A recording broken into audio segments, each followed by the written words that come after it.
नमस्कार, मैं रवीश कुमार। बालासोर नहीं है, बालेश्वर है। हमने कई वीडियो में बालासोर ही कहा है, पर अब से बालेश्वर कहेंगे। दिन गुजरने के साथ साथ बालेश्वर रेल दुर्घटना को भुलाया जाने लगेगा। दुर्घटना को लेकर भावनाओं का तूफान अब थमने भी लगा है।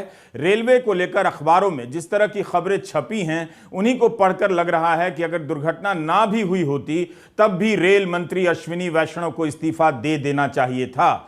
कहीं खबर है कि ट्रेन का चालक 15 घंटे से ज्यादा की ड्यूटी कर रहा था, इसलिए टक्कर हो गई। तो कहीं ब्लॉक नहीं मिला तो पटरी का मेंटेनेंस नहीं हुआ और ट्रेन पलट गई। कहीं छप रहा है कि पटरियों का रखरखाव ठीक से नहीं हो रहा है, इसलिए मोदी सरकार के 3 साल में 1800 रेल दुर्घटनाएं हो गई हैं। यहां तक कि पटरियों का निरीक्षण तक में भी कमी आई है। रेलवे में नीचे के स्तर पर लाखों पद खाली बताए जा रहे हैं। रेलवे जर्जर नजर आ रही है और मंत्री की डिग्री की चर्चा हो रही है। जब काम इतना औसत हो तो फिर वाहवाही से पहले सोच लेना चाहिए। हम इन तमाम सवालों पर आज बात करेंगे अपने वीडियो में, लेकिन पहले उनकी बात जो इस दुर्घटना में मारे गए और जिनके परिजन अभी तक शवों को खोज रहे हैं। दुर्घटना में मारे गए लोग ज्यादातर शायद बहुत गरीब रहे होंगे, इसलिए उनकी बर्बादी की व्यक्तिगत कहानियां बहुत कम हैं, उनका चेहरा कम है। मंत्री जी का भावुक होता हुआ वीडियो ज्यादा चल रहा है। रेलवे का कहना है कि 1100 लोग घायल हुए थे, 900 लोग उपचार के बाद घर चले गए हैं, 200 लोग अभी भी अस्पताल में हैं और 100 शवों की शिनाख्त नहीं हो पाई है। न्यूज लॉन्ड्री के लिए बसंत कुमार ने रिपोर्ट की है। इसमें कोरोमंडल एक्सप्रेस के एक यात्री वृंदावन बारिक का बयान छपा है, जो कह रहे हैं कि मेरे कोच में कोई 200 लोग थे और केवल 5 या 6 ही जिंदा बाहर आ पाए हैं। 90% लोग मर गए हैं। वे कोरोमंडल के S2 कोच में सफर कर रहे थे। बारिक कहते हैं कि जनरल डिब्बा लोगों से भरा हुआ था, खास तौर पर 2 डिब्बों के बीच की जगह में भी लोग भरे हुए थे। S2 और S3 के बीच इतनी भीड़ थी कि आप चढ़ नहीं सकते। डिब्बों के बीच वाली जगह में बैठे लोग सबसे पहले मारे गए और बड़ी संख्या में मारे गए हैं। 73 लोगों के डिब्बे में 200 लोग सवार थे। शेन्मय चक्रवर्ती की रिपोर्ट टेलीग्राफ में है कि बंगाल सरकार ने ओडिशा सरकार से कहा है कि जिन शवों की शिनाख्त नहीं हो पा रही है, उनकी डीएनए जांच कराई जाए। डीएनए टेस्ट नहीं होगा तो परिजनों को रेलवे से मुआवजा भी नहीं मिलेगा। बंगाल के बीरभूम जिले के शोंतो शेख का पता ही नहीं चल पा रहा है। उनके परिवार ने सारी कोशिशें करके देख ली हैं। टेलीग्राफ में अपनों की तलाश कर रहे परिजनों की कहानियां और तस्वीरें छपी हैं। यह बताता है कि राहत और बचाव का काम अभी पूरा नहीं हुआ है, लेकिन मंत्री लोग लग गए हैं बताने में कि दुनिया भारत के साथ खड़ी है, कूटनीतिक जीत जैसी कोई चीज हो गई है। पहले आप तो इन पीड़ितों के साथ ठीक से खड़े हो जाइए, बाद में दुनिया का नाम लेकर ताली बजवाइएगा। अगला पॉइंट है सीबीआई जांच को लेकर कि साजिश का एंगल पता लगाया जाएगा। ये वो थ्योरी है जिससे व्हाट्सएप यूनिवर्सिटी में अंकिल लोग जोश में आ सकते हैं, हाउसिंग सोसाइटी वाले खासकर। इन अंकिलों ने देश के सोचने का तरीका ही भ्रष्ट कर डाला है। 2016 में कानपुर रेल दुर्घटना की एनआईए से जांच कराई गई, पाकिस्तान का हाथ खोजने के लिए। कई साल तक तो जांच ही होती रही। कांग्रेस अध्यक्ष और पूर्व रेल मंत्री मल्लिकार्जुन खड़गे ने प्रधानमंत्री को पत्र लिखकर याद दिलाया है कि 2016 में कानपुर रेल दुर्घटना में 150 लोग मारे गए थे और प्रधानमंत्री ने ही साजिश की बात कही गई, एनआईए को जांच सौंप दी गई। उन्होंने सीबीआई को जांच सौंपने के फैसले पर यह कहते हुए सवाल उठाया है कि सीबीआई आपराधिक मामलों की जांच करती है, रेलवे दुर्घटनाओं की नहीं। खड़गे ने पत्र में लिखा है कि 1 साल बाद यानी 2018 में एनआईए ने जांच बंद कर दी और चार्जशीट तक फाइल नहीं की। आज सवाल यह कि सीबीआई का काम क्या है, एनआईए का काम क्या है। 7 साल पहले आपने एनआईए को 2 जांचें दी थी, आज तक चार्जशीट नहीं दाखिल हो पाई। तो क्या उन परिजनों को पूछने का हक है कि यह सरकार की विफलताओं के कारण हुआ, दोष कहीं और क्यों मढ़ा जा रहा है? और एक बात और है, ऐसी उत्कृष्ट एजेंसीज को जब आप इस तरह की जांच देते हैं जिनमें उनकी कोई टेक्निकल एक्सपर्टीज नहीं है, तो आप कहीं ना कहीं उनके ऊपर भी एक सवालिया निशान लगवाने की कोशिश करते हैं। सबको लगता है एनआईए क्यों? एनआईए का काम है टेरर को इन्वेस्टिगेट करना। जो आपके ट्रैक के चलते हो रहा है, जो इंटरलॉकिंग की विफलता के चलते हो रहा है, जो सिस्टम फेलियर के चलते हो रहा है, जो मेंटेनेंस की दिक्कत से हो रहा है, उसके बारे में क्या होगा? कानपुर रेल दुर्घटना को लेकर रेलवे के सेफ्टी कमिश्नर की रिपोर्ट में यह बात निकल कर आई कि वेल्डिंग पर जंग लगने के कारण स्ट्रक्चर में कमजोरी आ गई और ट्रेन दुर्घटनाग्रस्त हो गई। 150 लोग रेलवे की अपनी कमी और लापरवाही के कारण मारे गए। बालेश्वर दुर्घटना की जांच सीबीआई से कराने को लेकर सवाल उठ रहे हैं। पूछा जा रहा है कि जब मंत्री ने कह दिया कि कारणों का पता लगा लिया गया है, तब जांच के आदेश सीबीआई से कराने के क्यों दिए गए? अगर कारण पता नहीं रहा होगा तो इस बैठक में अधिकारी गंभीर मुद्रा में प्रधानमंत्री को क्या समझा रहे थे?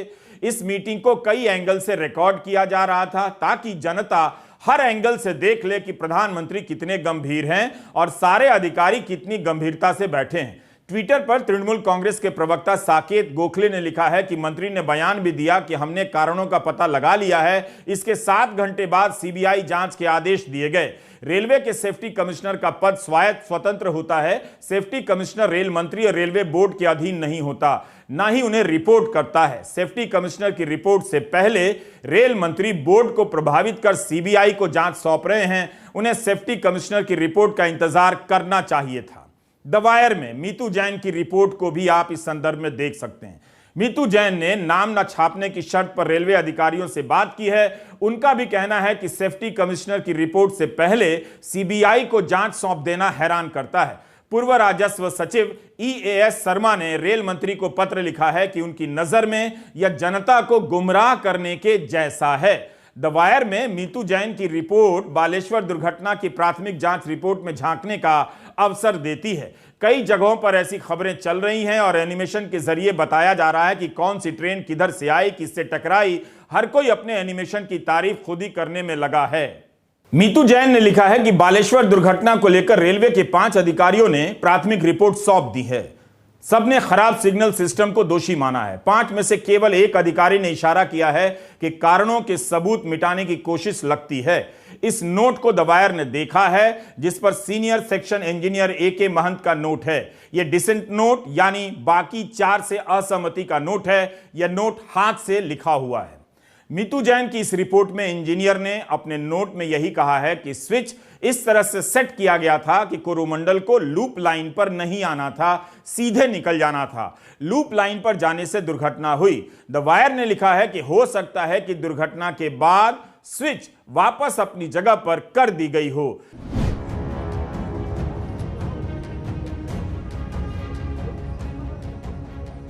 मीतू जैन लिखती हैं कि यह साफ नहीं है कि सीनियर सेक्शन इंजीनियर AK महंत सबूतों से छेड़छाड़ की तरफ इशारा कर रहे हैं या नहीं, लेकिन एक्सपर्ट का कहना है कि हवाई जहाज के ब्लैक बॉक्स की तरह सिग्नल की सारी बातें डेटा लॉगर में रिकॉर्ड की जाती हैं, उसी से ही पता चलेगा। प्राथमिक रिपोर्ट है कि मेन लाइन के लिए सिग्नल दिया गया और हटा लिया गया, लेकिन ट्रेन लूप लाइन में चली गई और मालगाड़ी से टकरा गई। अधिकारी सबोटाज यानी किसी साजिश से इनकार करते हैं। महंत का कहना है कि ट्रेन लूप लाइन में प्रवेश करने से पहले ही पलट गई, लेकिन अधिकारी कहते हैं कि रिकॉर्ड बताता है कि दुर्घटना लूप लाइन में घुसने के बाद हुई है।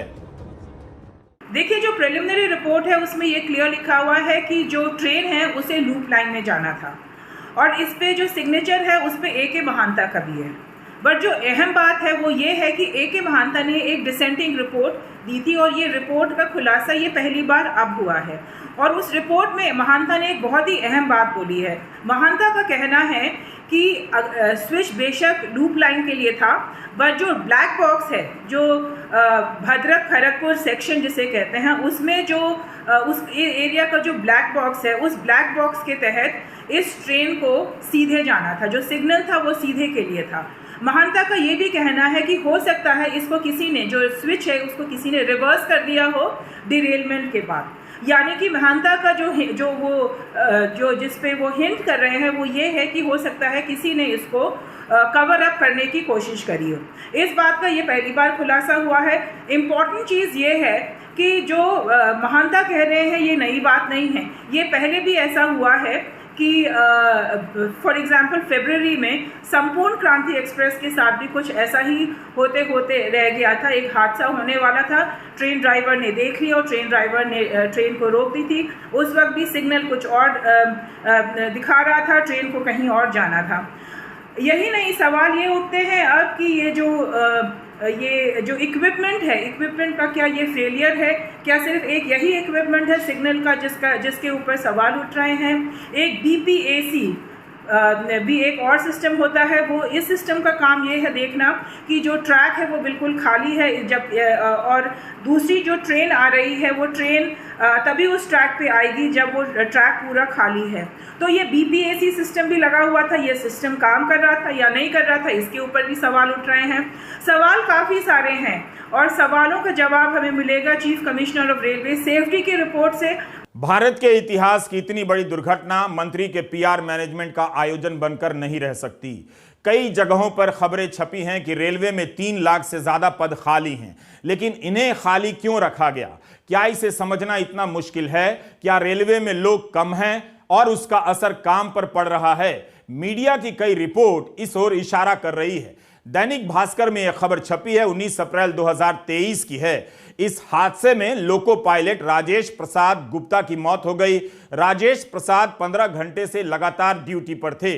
सिंहपुर स्टेशन के पास पहुंचते ही loco pilot Rajesh rail engine से अपना नियंत्रण खो बैठे। स्टेशन में पहले से ही जिस ट्रैक पर मालगाड़ी खड़ी थी उसमें रेड सिग्नल दे दिया गया और लोको पायलट राजेश गुप्ता ने सिग्नल ओवरशूट करते हुए तेज रफ्तार से खड़ी मालगाड़ी की ओर गाड़ी बढ़ा दी।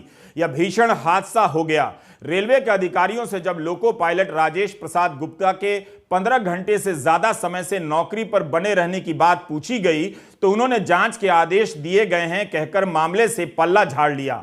सिंहपुर में 2 इंजन में आग लगी थी। एक इंजन करीब 13 से 18 करोड़ रुपए की आती है। इतने में कई साल के लिए न जाने कितने लोको पायलट नौकरी पर रख लिए जाते। अगर लोको पायलट की कमी या ज्यादा काम करने की वजह से यह दुर्घटना हुई तो बहुत दुखद है।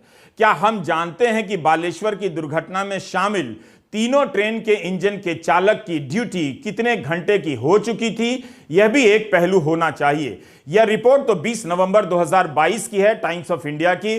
बिलासपुर जोन में रेलवे के लोको पायलट संघ ने जनरल मैनेजर का घेराव किया था। लोको पायलट संघ का बयान है कि 2 साल से सिग्नल पोस्ट एट डेंजर यानी खतरा है, तब भी सिग्नल पास कर जाने की 90 घटनाएं दर्ज हुई हैं। क्योंकि बाबा आदम के जमाने का ब्रेक सिस्टम लगा है, समय पर ब्रेक ही नहीं लगता है। रेलवे का यूनियन भी इन दिनों कमजोर हुआ है। वे अब खुलकर नहीं बोलते हैं, बोलते भी हैं तो मीडिया उतनी प्राथमिकता नहीं देता है। बालेश्वर की दुर्घटना के बाद हमें कई लोको पायलट ने बताया कि उनकी ड्यूटी के घंटे बढ़ा दिए गए हैं, आराम नहीं मिलता, जिसका असर काम पर पड़ने लगा है।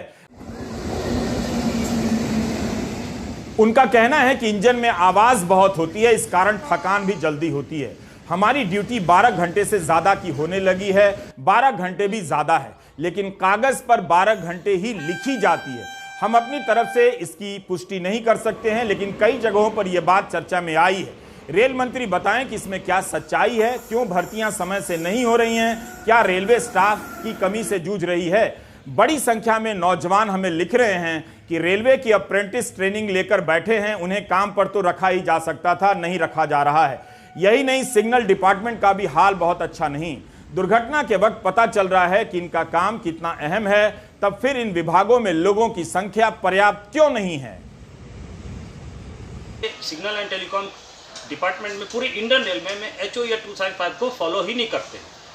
HOA 2005 के अनुसार ये कहता है कि ड्यूटी ऑफ करने के बाद कम से कम 10 घंटे का पीरियड ऑफ रेस्ट होना चाहिए। लेकिन क्या होता है, रात को कभी भी फेलियर हो रहा है, फ़ोन की घंटी बजती है और हमको सिग्नल फेलियर पे अटेंड होना पड़ता है। और उस फेलियर को अटेंड करने के लिए ना तो हमको कोई नाइट में गए तो नाइट ड्यूटी अलाउंस दे रहे हैं, ना तो कोई सिग्नल फेलियर को M कैटेगरी के एक्सीडेंट्स में गिना जाता तो कोई ब्रेकडाउन अलाउंस भी नहीं दे रहे हैं, और ना तो कोई एक्स्ट्रा अलाउंस दे रहे हैं। और सबसे बड़ी बात यह है कि सिग्नल और टेलीकॉम के फेलियर्स को अटेंड करने के दौरान या तो हम लोग सड़क से जाते हैं तो दुर्घटना का शिकार हो जाता है, या तो रन ओवर हो जाते हैं। तो ऐसे 2 दर्जन लोग जो है साल भर में हमारे रन ओवर होते हैं या तो सड़क दुर्घटना का शिकार होते हैं। उसके बावजूद भी रिस्क एंड हार्डशिप अलाउंस हमको दिया नहीं जा रहा है। तो जबकि ये 2016 से ही हम लोग इस बात को डिमांड कर रहे हैं कि risk and hardship allowance signal and telecom कर्मचारियों को दिया जाए, लेकिन नहीं दिया जा रहा है। और इसके अलावा लॉकडाउन में भी हम लोग अपने व्हीकल्स का इस्तेमाल करते रहे, लेकिन हम लोगों को कोई अलाउंसेस नहीं मिला। क्योंकि रात को 2 बजे अगर फेलियर हुआ और हम फेलियर में जाते हैं तो हमारी नींद खराब करके जाते हैं। और क्या हम लोग नींद में ही नहीं काम कर रहे होते, और नींद में अगर कभी कुछ गलती हो जाए हमसे तो दुर्घटना हो सकती है। और सबसे बड़ी बात यह है कि अगर हम रात को फेलियर अटेंड किए हैं तो सुबह वापस अपनी ड्यूटी पे आना है। अगर ड्यूटी पे नहीं आएंगे तो वार्निंग वार्निंग लेटर मिल जाएगा, चार्जशीट मिल जाएगा, सस्पेंड कर दिया जाएगा या तो एब्सेंट कर दिया जाता है। 21 मई 2022 के दैनिक भास्कर इंदौर से सुनील सिंह बघेल की रिपोर्ट छपी है कि 4000 लोको पायलट दफ्तर में फाइलें चला रहे हैं। जिनकी नियुक्ति ट्रेन चलाने के लिए हुई है वो फाइलें क्यों चला रहे हैं, और इस खबर के बाद हुआ क्या, कुछ बदला या खबर ही पुरानी होकर रह गई। ऐसी सारी खबरें इशारा कर रही होती हैं कि मंत्री कुछ भी पीआर कर ले, रेल के भीतर सब ठीक नहीं। इस खबर में भी लिखा है कि लोको पायलट की ड्यूटी 8 से 9 घंटे की होनी चाहिए, मगर 12 से 16 घंटे की ली जा रही है। दूसरी तरफ 4000 लोको पायलट और गार्ड ऐसे हैं जिनसे साल भर में 0 से अधिकतम 500 किलोमीटर गाड़ी चलवाई जा रही है। बाकी समय ये दफ्तरों में फाइलें चलाते हैं। बावजूद इसके इन्हें हर महीने 3600 किलोमीटर का रनिंग अलाउंस दिया जा रहा है। आरटीआई के आधार पर यह खबर लिखी गई थी। इन सब पर अब बातें नहीं होंगी। सैकड़ों की संख्या में रेल की परीक्षा देने वाले और परीक्षा देकर नियुक्ति का इंतजार करने वाले हमें लिख रहे हैं। रेल मंत्री के ट्विटर पर आए दिन ट्रेंड कराते रहते हैं, आप जाकर देखिए तो, कि खाली पदों पर बात कीजिए ताकि सरकार भर्ती करे। हमसे रोज कहते हैं। क्या यह सही है कि लोकसभा चुनाव के समय 28 फरवरी 2019 को रेलवे में नॉन टेक्निकल पदों की भर्ती निकली? लगभग 2 साल बाद 28 दिसंबर 2020 को आरंभ हुई परीक्षा। सितंबर 2022 को अंतिम परिणाम जारी किया गया। 4 साल लग गए प्रक्रिया पूरी होने में। छात्रों का कहना है कि दिसंबर 22 से ही नियुक्ति का इंतजार कर रहे हैं। ये छात्र हमें क्यों बार बार लिख रहे हैं? अश्विनी वैष्णव फिर क्या काम करते हैं? टीवी चैनलों के कार्यक्रम में वंदे भारत पर पावर पॉइंट चार्ट बनाकर प्रचार करने से अच्छा है कि मंत्री जी इन नौजवानों को जवाब दे दें कि उन्हें नियुक्ति पत्र क्यों नहीं दिया जा रहा है। नौकरी मिल जाएगी तो ये लड़के ज्यादा प्रचार करेंगे। अच्छा, अंडर कंस्ट्रक्शन था। अगर मंत्री जी इस पर काम कर रहे होते तो बालेश्वर में रात में काम करने का वीडियो बनवाकर और माइक से वंदे मातरम के नारे लगाने की जरूरत नहीं पड़ती। वैसे क्या आपने सोचा कि लोगों के घरों में लाशें पहुंच रही हैं, अंतिम संस्कार की क्रियाएं पूरी नहीं हुई होंगी? ये मंत्री जी किस बात का वंदे मातरम और भारत माता की जय कर रहे हैं? क्या यहां चुनाव जीत गए हैं? भारत माता की वंदे वंदे। अलग अलग अखबारों में छप रही खबरें मिलाकर आप देखेंगे तो रेलवे के भीतर का हाल बुरा नजर आएगा। पटरियों के मेंटेनेंस का भी मुद्दा बार बार आ रहा है। ऐसा पढ़ने को मिल रहा है कि पटरियों को ठीक करने के लिए समय नहीं दिया जाता है, जिसे ब्लॉक सिस्टम कहते हैं। रिस्क लेकर गाड़ियों को पास कराया जा रहा है। 30 अगस्त 2017 को मुजफ्फरनगर के खतौली में ओडिशा जाने वाली उत्कल एक्सप्रेस पटरी से उतर गई। इस दुर्घटना में 23 यात्रियों की जान चली गई। नवभारत टाइम्स की इस खबर में लिखा है कि ट्रैक पर काम कर रहे रेलवे कर्मचारी बिना किसी सूचना के चाय पीने चले गए और कटी पटरी को भगवान के भरोसे छोड़ गए। वे मरम्मत के औजार भी ट्रैक पर ही छोड़कर बाजार में चाय पीने चले गए। इसलिए अब इस काम से जुड़े 13 लोगों को सस्पेंड कर दिया गया है। मरम्मत का काम क्यों अधूरा रह गया और ट्रेन कैसे उस पर चली गई? इसका जवाब इस दुर्घटना को लेकर इंडियन एक्सप्रेस में छपी एक रिपोर्ट से मिल सकता है। कुछ और मिलेगा। इसमें खतौली स्टेशन मास्टर और दिल्ली में बैठने वाले सेक्शन कंट्रोलर की बात हो रही है। फोन रिकॉर्डिंग का जिक्र है और उसे छापा गया है। इस बातचीत से पता चलता है कि ग्राउंड स्टाफ कह रहा है कि पटरी की मरम्मत करनी है, ब्लॉक देना है, यानी गाड़ियां रोकिए तभी तो मरम्मत का काम पूरा होगा। 22 अगस्त 2017 की यह रिपोर्ट है इंडियन एक्सप्रेस की। ब्लॉक नहीं दिया गया क्योंकि गाड़ियां बहुत हैं। सेफ्टी कमिश्नर ने भी इसकी पुष्टि की है कि ट्रैक के रख रखाव की जिम्मेदारी परमानेंट वे इंस्पेक्टर की होती है। उसने 20 मिनट का ब्लॉक मांगा था। इस दौरान गाड़ियों को कुछ देर के लिए रोका जाता है ताकि कमजोर पटरी बदल दी जाए। इस रिपोर्ट से पता चलता है कि पटरियों को तुरंत ठीक करने के लिए जो ब्लॉक मांगे जाते हैं उसे लेकर आपसी झगड़ा होता है और उसके बारे में कई और जानकारियां हैं जो हम नहीं जानते। यह क्यों होता है? क्या गाड़ियां ज्यादा हैं, पटरियां कम पड़ गई हैं, स्टाफ कम है? इन सब बातों के जवाब हमारे पास मुकम्मल रूप से नहीं है, मगर रेलवे को जानने वालों की निगाह में यह बात आती रहती है कि कई बार ब्लॉक की मांग को नजरअंदाज कर दिया जाता है। जहां तक सुरक्षा नॉर्म्स का सवाल है, एक बहुत गंभीर गड़बड़ी रेलवे में लगातार हो रही है। आपको याद होगा 2017 में मेरठ के पास खतौली में उत्कल एक्सप्रेस का एक्सीडेंट हुआ था। उस एक्सीडेंट के समय 13 लोगों को सस्पेंड किया गया। कारण क्या था कि वो ट्रैक मेंटेन कर रहे थे और मेंटेनेंस के बीच में चाय पीने चले गए और ट्रैक खुला हुआ था। उसी समय ट्रेन आई और गिर गई और बहुत से लोग मारे गए। आप ये समझिए कि ये ट्रैक मेंटेनेंस बिना ब्लॉक के किया जा रहा था। रेलवे जब भी मेंटेनेंस करती है तो एक ब्लॉक का ऑर्डर होता है कि 15 मिनट, 20 मिनट, आधा घंटा, जितना भी है ब्लॉक होगा। उस ब्लॉक के समय किसी भी यात्री गाड़ी या गुड्स ट्रेन को उस ट्रैक पर सिग्नल नहीं दिया जाता। अगर उत्कल एक्सप्रेस वहां पहुंची, इसका मतलब साफ है कि वो मेंटेनेंस बिना ब्लॉक के किया जा रहा है। और ये समस्या बहुत बड़ी है।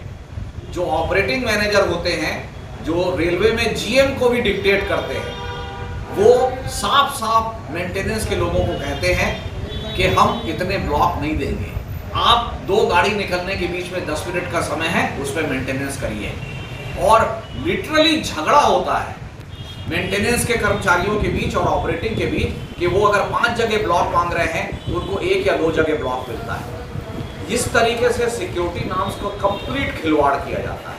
सुदीप श्रीवास्तव की इस बात को आप सीएजी की रिपोर्ट से मिलाकर देखिए तो पता चलेगा, जो कई जगहों पर अब छप चुकी है। दिसंबर 2022 में यह रिपोर्ट आई थी। अगर इसकी चर्चा तब ज्यादा हुई होती तो शायद हम एक बेहतर रेल व्यवस्था को देख रहे होते। दुर्घटना के वक्त ये जो लापरवाहियों की रिपोर्ट आती है, अचानक नहीं हो जाती, पहले से हो रही होती हैं। इसलिए होती हैं कि कई महीनों से कोई ध्यान नहीं दे रहा होता है और आपके अपनों की जान यूं ही चली जाती है। दिसंबर 2022 में आई सीएजी की इस रिपोर्ट में भी कहा गया है कि 2017-18 से लेकर 2020-21 के बीच 217 रेल दुर्घटनाएं हुई हैं जो गंभीर मानी जाती हैं। इनमें से 163 दुर्घटनाएं पटरी से उतरने के कारण हुई हैं। रेलवे दुर्घटनाओं की गिनती उनमें होने वाले जान माल के नुकसान के आधार पर करती है। जान माल के नुकसान वाली दुर्घटनाओं की संख्या 217 थी, लेकिन सामान्य दुर्घटनाओं की संख्या हैरान करने वाली है। इनकी संख्या 1800 है। इस रिपोर्ट में कहा गया है कि गाड़ियां पटरी से इसलिए उतर जा रही हैं या पलट जा रही हैं क्योंकि पटरियों के रखरखाव पर ध्यान नहीं दिया जा रहा है। यही नहीं, ट्रैक के नवीनीकरण के लिए जो फंड दिया जाता है वो कम होता जा रहा है और जो दिया जाता है उनका भी इस्तेमाल नहीं होता है। यह रिपोर्ट बहुत खतरनाक हालात की तरफ इशारा करती है। रेलवे में 68% दुर्घटनाएं डिरेलमेंट की वजह से हो रही हैं क्योंकि पटरियों का रखरखाव ठीक नहीं होता है। ट्रैक की जांच करने के लिए आपने ट्रैक रिकॉर्डिंग कार देखी होगी रेल से गुजरते वक्त। इसके जरिए ट्रैक का लगातार परीक्षण निरीक्षण चलता रहता है। इसी सीएजी रिपोर्ट में कहा गया है कि किसी जोन में ट्रैक रिकॉर्डिंग कार टीआरसी की संख्या 30% कम है तो किसी जोन में 100%। बताइए, इसकी भी कमी है। सीएजी की रिपोर्ट में लिखा है कि एक जांच रिपोर्ट में पाया गया है कि फरवरी 2019 में सीमांचल एक्सप्रेस डिरेल हो गई क्योंकि ट्रैक रिकॉर्डिंग कार से पटरी का परीक्षण 4 महीने से नहीं हुआ था। बालेश्वर की दुर्घटना खड़गपुर रेलवे डिवीजन में आती है जो दक्षिण पूर्वी जोन में है। इस जोन के बारे में सीएजी ने लिखा है कि 2017 से 21 के बीच ट्रैक के निरीक्षण में काफी कमी देखी गई है। कई ग्रुप में तो 83% तक की कमी है। एनसीआरबी की रिपोर्ट है कि हर दिन भारत में 49 रेल दुर्घटनाएं होती हैं और 45 लोग रोज मर जाते हैं। मोदी सरकार के पहले दौर में जयंत सिन्हा वित्त राज्य मंत्री थे, हार्वर्ड से पढ़कर आए। मॉब लिंचिंग के आरोपी जब जमानत पर बाहर आए तो उनका सम्मान करने लग गए। मेरा कहना है कि नेता किसी भी दल का हो, कैसा भी हो, आप नेता का आकलन उसके कपड़े की स्टाइल से, उसके रंग रूप से, उसके चश्मे से, चश्मे के रंग और फ्रेम के रंग से, डिग्री और खासकर नोट कीजिए, बिना मतलब वाली अच्छी अंग्रेजी से मत कीजिए उसका आकलन। कोई मंत्री का सूट अच्छा है, हैंडसम है, जरूरी नहीं कि उसका काम भी हैंडसम होगा। ठीक उसी तरह से जैसे गोदी मीडिया के एंकरों के कपड़े बहुत अच्छे होते हैं मगर पत्रकारिता 3rd क्लास होती है। बिहार में एक पुल के गिरने का वीडियो आया तो आईटी सेल को लगा कि अब रेल से ध्यान हट जाएगा। वहां भी भ्रष्टाचार का मामला दिख गया है। यह तुलना ही गलत है। भ्रष्टाचार और लापरवाही से जान तो पब्लिक की जाती है। बिहार की घटना से रेलवे की दुर्घटना कम नहीं हो जाती है और ना रेल की दुर्घटना के कारण बिहार की घटना का महत्व कम हो जाता है। भागलपुर के सुल्तानगंज और खगड़िया के बीच गंगा नदी पर यह पुल बन रहा है झारखंड और बिहार को जोड़ने के लिए। पुल का करीब 400 मीटर हिस्सा नदी में गिर गया। पुल के 4 खंभे नदी में समा गए। एसपी सिंगला कंपनी को इसके निर्माण का ठेका मिला है जिसका गार्ड लापता बताया जा रहा है। इसकी लागत 1700 करोड़ से ज्यादा बताई जा रही है। जाहिर है इस वीडियो पर सबका ध्यान जाना भी था और सही गया। इसका पिछला हिस्सा पहले भी गिर चुका है। तेजस्वी यादव ने कहा कि पिछले साल अप्रैल के महीने में आंधी के कारण क्षतिग्रस्त हो गया। तब उन्होंने विरोधी दल के नेता के रूप में इस पुल के निर्माण को लेकर सवाल उठाए थे। तब भी जांच हुई थी। यह सब मीडिया रिपोर्ट में छपा है। बीजेपी प्रवक्ता शाहनवाज हुसैन ने कहा है कि यह घोर भ्रष्टाचार का जीवंत नमूना है। बीजेपी के नेताओं ने नीतीश कुमार, तेजस्वी यादव से इस्तीफे की मांग की है। एक पुल गिरा है, 1700 करोड़ की लागत से बन रहा था। अगर यह भ्रष्टाचार का मामला है तो इसे तू मैं के बयानों से नहीं निपटाया जा सकता। इसमें दो एंगल है, एक कि क्या पुल की डिजाइन में कोई कमी है और दूसरा भ्रष्टाचार। दोनों मामलों की अलग अलग जांच होनी चाहिए। इस पर राष्ट्रीय जनता दल ने ट्वीट किया है कि जब इसका निर्माण हो रहा था तब उस दौरान यानी 2017 से 22 के बीच बीजेपी के नंदकिशोर यादव, मंगल पांडे और नितिन नवीन मंत्री थे। 30 अप्रैल 2022 को आंधी से इसका एक हिस्सा गिरा था। तब भी बीजेपी के नितिन नवीन ही मंत्री थे। अब बताओ, इस पुल को 2020 यानी बीजेपी के कार्यकाल तक ही बन जाना था, जो अभी तक बन ही रहा है। बीजेपी विधायक नितिन नवीन का बयान छपा है कि जांच के बाद दोबारा काम शुरू हुआ तो आप मंत्री थे यानी तेजस्वी यादव, इसलिए आप जिम्मेदारी से नहीं बच सकते। मगर इस मामले में एक अंतर है, रेल मंत्री चाहें तो इससे सबक ले सकते हैं। मीडिया में जितनी रिपोर्ट आई है उन पर विस्तृत जवाब दे सकते हैं। ठीक उसी तरह से जिस तरह से पुल गिरने के बाद उप मुख्यमंत्री तेजस्वी यादव प्रेस के साथ अपनी रिपोर्ट लेकर आ गए और सवालों का जवाब दिया, या फिर मुख्यमंत्री नीतीश कुमार ने माइक को देखकर बात करने से मना नहीं किया बल्कि इस पर जवाब दिया। बालेश्वर रेल दुर्घटना स्थल पर मीडिया प्रधानमंत्री से पूछता रह गया, उन्होंने कोई जवाब नहीं दिया। ये इशू तो सबसे पहले जब गिरा था पेयर नंबर 5 तब हम नेता विरोधी दल थे, इस इशू को हमने ही उठाया था। और जब नवंबर में हमने समीक्षा की थी, उसके बाद विभाग के एसीएस ने दिसंबर और जनवरी को समीक्षा की, तभी जो निर्णय हुआ था कि ये सारे जो सेगमेंट है पेयर नंबर 5 का जो रुड़की आईटी रिपोर्ट का, उसमें तोड़ा जाएगा। और हम लोगों को डाउट था, उसलिए बाकी का भी हम लोगों को शंका थी कि जब पेयर नंबर 5 में जब प्रॉब्लम आ रहा है तो सभी में प्रॉब्लम आएगा, इसलिए उसी समय जो है आईआईटी रुड़की को जो है दे दिया गया है। तो बाकी का जो रिपोर्ट है आजकल में आना था, तो जो रिपोर्ट आएगा उसके आधार पे हम लोग जो है कर रहे हैं। लेकिन और ठीक नहीं बना रहा तभी ना गिर जा रहा है भाई। इसका मतलब तो और मजबूती से बनना चाहिए था, बन करके और तैयार हो जाता, लोगों को कितनी खुशी थी। हम कितना पहले जा करके एक एक चीज को देख करके कराए हुए, लेकिन जो नहीं हुआ हमको बड़ी तकलीफ है। एसपी सिंगला कंस्ट्रक्शन कंपनी को कारण बताओ नोटिस दे दिया गया है। खगड़िया के कार्यकारी अभियंता निलंबित कर दिए गए हैं। एसपी सिंगला कंपनी पटना में गंगा नदी पर नया महात्मा गांधी सेतु बना रही है। मीडिया रिपोर्ट के अनुसार इस कंपनी को बिहार में ही कई पुल बनाने के लिए करीब 7,000 करोड़ रुपए के ठेके मिले हैं। 2014 में इसका शिलान्यास हुआ, नीतीश कुमार मुख्यमंत्री ने किया। अभी तक यह पुल गिर ही रहा है, बना नहीं है। 2019 में इसे बन जाना चाहिए था, 2022 में गिरा, 2023 में भी गिर रहा है। अक्सर यही होता है, आरोप और सफाई के बीच असली सवाल गायब हो जाते हैं। आपका ध्यान रेल दुर्घटनाओं से नहीं हटना चाहिए और ना ही पुल दुर्घटना से। नमस्कार, मैं रवीश कुमार।